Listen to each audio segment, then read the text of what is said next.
era n'atusasula bulungi, yatusasudde bulungi. Abali balemedde ku ttaka mu kitundu eky'Ekawami Butambala awaazulwa amayinja ageyambisibwa okukola enguudo batandise okusenguka. Twateesa ne mukulu Sava nga agenda tusasula akolerewo emirimu gye mu kibanja kyaffe. Era yatusasudde bulungi nnyo n'atuwa n'akadde twetereze tugyewo ebyaffe. Tetulina buzibu bwonna bwe twasanze gyali. Era tetumubanja.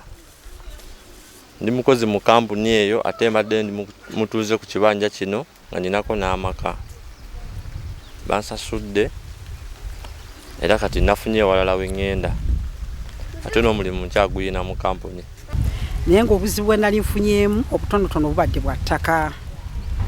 Naye obw'ettaka bubuweddewo kubanga twakkaanya ne mukulu Sava. Tatututte bubi, atututte bulungi.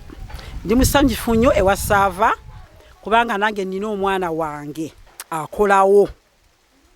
Ate nga badde talina mulimu naye ng'akola wani wa mukulu mu kitongole kya mukulu Sava. Babawadde ssente ezijja mu bintu bye babadde bakolera ku ttaka lino okuli amayumba, emmere, emiti ne bakkiriza okusenguka. Kyabaddeko ennyumba 2. Eno gy'olimu wano n'eyabazze wange eyo wammanga eri wammanga awo. Kwabaddeko era emmere yaffe bwebityo twabibaliridde byonna ne biggwa kubanga ekyange kyabaddeko n'emmwanyi, ebitooke byonna twagize byonna ne kiba bulungi. Mu kifo ky'okubeera nti bayombagana okusikaŋŋana okukola ki bateeseganye enkolaakolana egende mu maaso. Ivan Kiyingi akuliddemu entegeka agamba bazze bogerezeganya n'abatuuze. Era nga bwe mulaba ennyumba eno endi emabega wano abatuuze bananyini baawo twamaze okubasasula bulungi ssente zaabwe era ne bakkiriza okuvaawo awatali nga bwe mulaba eggulire eryo nga bwe litambula awatali kukakibwa awatali kumugamba nti twamaze kumukaka wabula n'ebirimu byonna ffe tubibawa.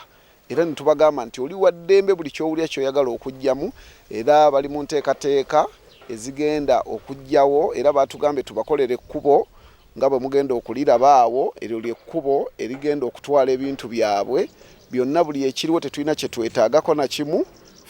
Bakkiriziganyizza obutaguguba nate ku lw'enkulaakulana ezze mu kitundu. Be twasasudde ne basenguka kya mukisa mulungi bonna tufunye amawulire bamaze okufuna we bagenda era bamaze okufuna ebifo ssente tebazoonoonye kutwevuma ate bafunye n'emirimu mu kampani. Bataddeyo okusaba kwabwe babadde ku kyalo nga tebalina mirimu naye twabawadde emirimu era mu kampani batandikiddewo dda okukola. Barwana Makubuya ssentebe wa Erusesooka Ekawami asiimye Robert Sewava okutabagana nabo. Ndi musanyufu eri Engineer Sewava okuva lwe twasinkana.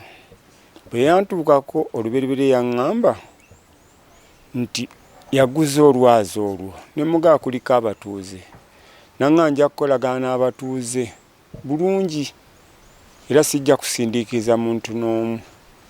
Kati wentuuse lwaki mbage ndi musanyufu yatandise okulaga nti yasasulira ddala abatuuze nga n'abatuuze basanyufu eri okuva ku bibanja byabwe.